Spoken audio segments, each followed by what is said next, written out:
The newest Genshin update contains a ton of insane changes, one of which includes buffs to the Traveler. Yeah, I'm surprised as you are. And in this video, I am quickly going to cover everything you need to know about version 6.3, also known as Luna 4.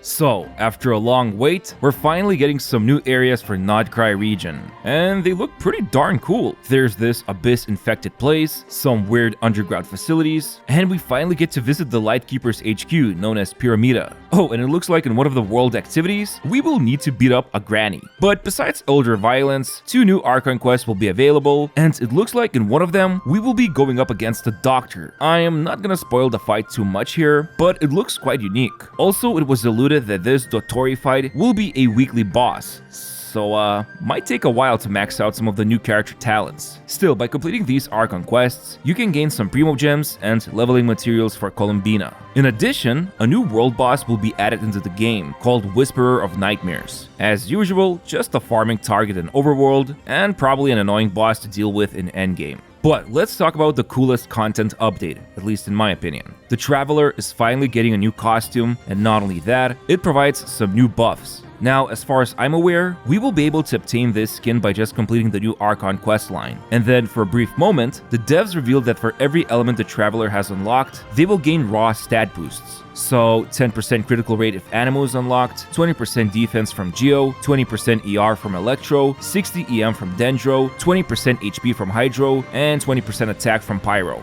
But the juiciest one, of course, is not available yet, and it's 20% crit damage from Cryo. Snezhnaya really is special, isn't it? But yeah, these buffs all stack together, doesn't matter which element the Traveler is using. Finally, you'll notice they've showcased Pyro Traveler gains a new charge attack ability, but I think every elemental form will have some kind of a new ability as well. I don't know, they didn't share any details besides quickly showing this image, so maybe just an infused elemental charge attack for each of the forms, or maybe the abilities will be more distinct. Alright, now let's talk about events and some rewards we'll be getting in this version update. Just like every year, the major event this time, yet again, is going to be the Lantern Rite Festival. Not much info about the actual minigames or activities, but we do get to launch some Xiao Lanterns into other players' worlds, where we can write down some Happy New Year wishes. Other than that, this Lantern Rite will have a permanently available world quest, which might sound strange, but we already saw this happen with the Summer Resort. So if you miss out on this event, this quest will still be available afterwards, and it also contains some Ascension materials for Zibai. Now, as always, by completing Lantern Rite activities, you can choose any one 4-star from the Liyue character selector, which is quite nice, and on top of that, YaoYao's new costume will also be one of the rewards for completing Lantern Rite activities. And while this other costume is not for free and costs real money that I could use to buy food, instead I will be spending it on Neuvilette because all the sustenance I need comes from Neui's new swag look. Seriously, why does he look so good? Anyway, next we have some login rewards. From January 16th until February 3rd, log in to claim 10 intertwined fates, along with 1 feather and few other materials. And then starting from January 30th until the Luna 4 version ends, you can claim via in-game mail, 1 crown, 1,600 Primo Gems, 1 elixir, and a bunch of other materials. On top of that, Miliastra Wonderland enjoyers will love this one. After version update, log in and claim from the in-game mail one of the 2 horse costumes. Not gonna lie, they look really good. Now, surprisingly enough, the devs didn't showcase any of the other minor events, but we can see from the shared image, there will be an event called Moonlit Patrol Exercise, then Shutterflash Memory Hunt, and then the usual Leyline Overflow. And of course, Genius and Vacation TCG people get to enjoy new cards, one of which will be Skirk. Nice. But yeah, those are the events, and here's the schedule you can check out right now. Oh, and I guess I can mention it here. The devs dropped this drip marketing image, which shows some of the upcoming character silhouettes. Let me know in the comments if you can guess all of them. I can at least recognize Varka and Nicole here.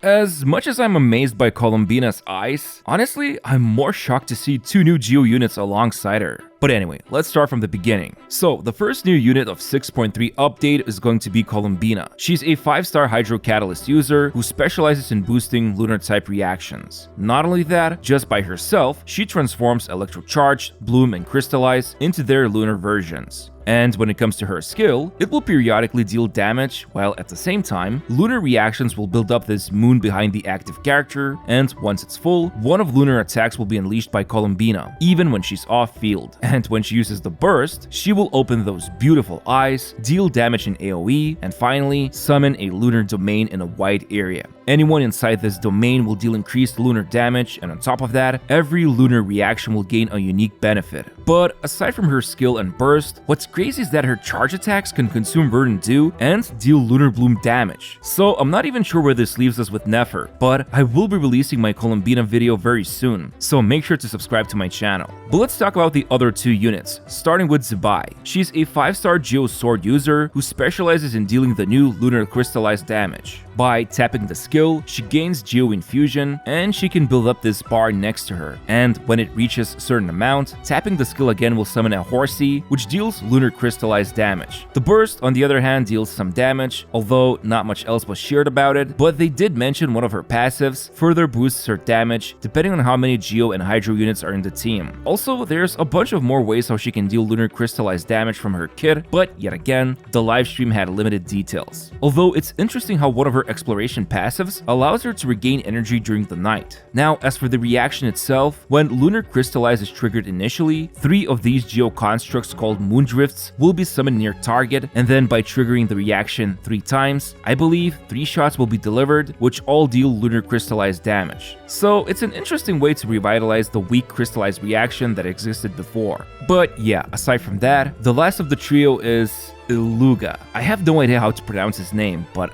he is a 4-star Geopolearm user. More importantly, he's sporting a cool lamp, and in my opinion, his design looks really nice for a 4-star. Anyway, besides biased glazing, this guy specializes in boosting Geo and lunar crystallized damage. On top of that, he can even boost critical rate and critical damage for Geo attacks, plus Ascend and Gleam state grants Elemental Mastery boost. So in a nutshell, he looks like a go-to support if you want to boost lunar crystallized reaction damage, and perhaps he will be even great at boosting older Geo units. Now, let's talk about the banner schedule. During Phase 1, Columbina and Inefa will be the featured 5-stars, along with their signature weapons, and then in Phase 2, Zibai and Neuvilette along with Illuga will be the featured units. So yeah, the banners are absolutely stacked, and hopefully, Columbina won't completely overshadow the new Geo units, although it is pretty clear that she's gonna be an amazing support for Zibai.